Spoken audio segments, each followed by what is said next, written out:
So we just did this incredibly immersive experience. We got thrown into Star Wars for more than 2 days.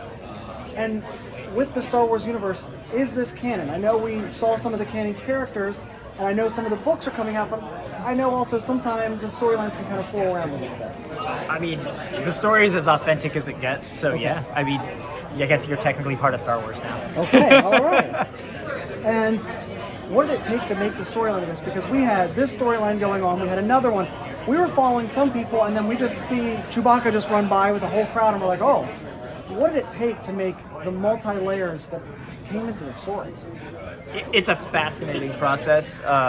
Really, Imagineering, they've got some great story architects that kind of piece together what the puzzle should be from sort of like a mechanical level. Mm-hmm. And then we looked at that and found the way to how we can tell a story and weave all of these stories in and out and allow guests to kind of have their own stories within it. So it was a long and difficult process because nothing like that had ever been done, but probably one of the most challenging and rewarding parts of it.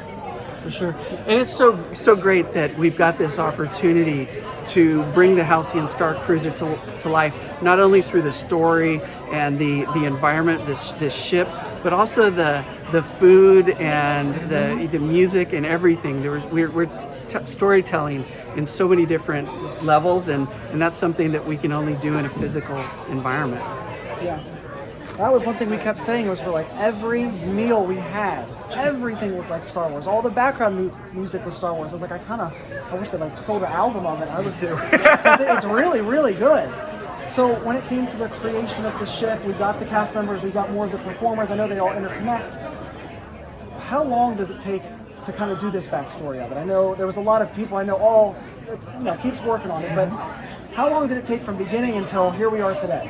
I mean, really it stemmed from Galaxy's Edge. We started working on this sort of concurrently about halfway through Galaxy's Edge, and we've been kicking around this story for over 5 years now. And I imagine it'll still continue to evolve and kind of grow as we have more guests in and we see how people are interacting. Mm-hmm. So, bringing it to life, I mean, we've been working on this for about 5 years. It has been a fantastic partnership between Lucasfilm and Walt Disney Imagineering.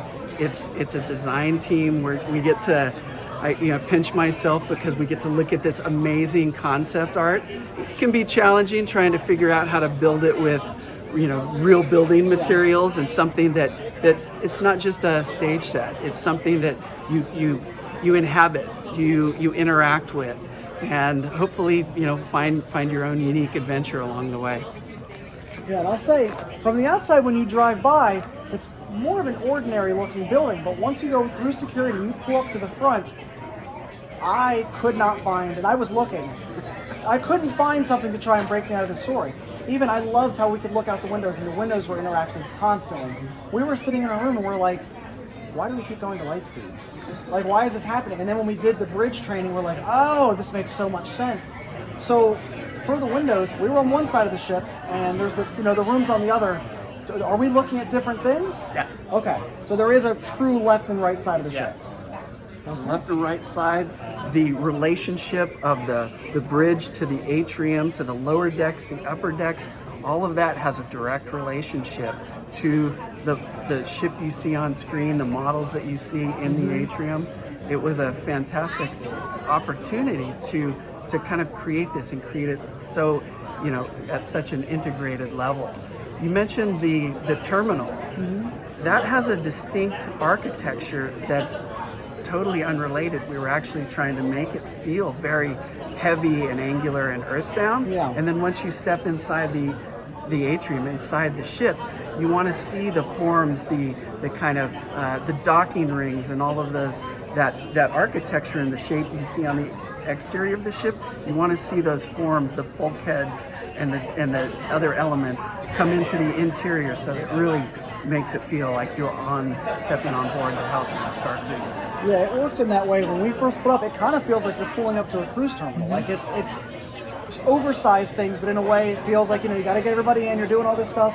Once we step through, I saw the atrium when I first walked in, and I was like, this is it. It worked. You're not in Kansas anymore. No, not at all. Exactly. Was there any special elements that this is the thing I really wanted to get done. And once I saw it in person, I was like, we did it. Whether it was maybe a show element or something that was designed in the ship that you were like, I worked on this from day one, or this is maybe even a last minute idea that you said, we got to get this in. Well, we started on one space, and then we thought that was it, and then we moved on to the next one.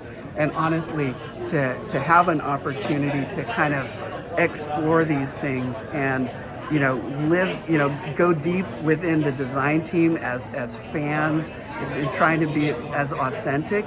And make each of these spaces unique was just so much fun. It was challenging. It was learning something new every day, but it was also working with amazing, talented people.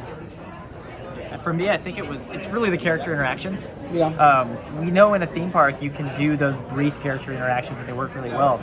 But could we do that, in a sustained environment where people are interacting with the same characters for, 2 nights? Mm-hmm. And the first time that I actually got to go through myself and really see, wow, this totally works. Yeah. They know that I'm friends with these people now, and it's just such a meaningful experience that I don't think I've ever experienced anywhere else.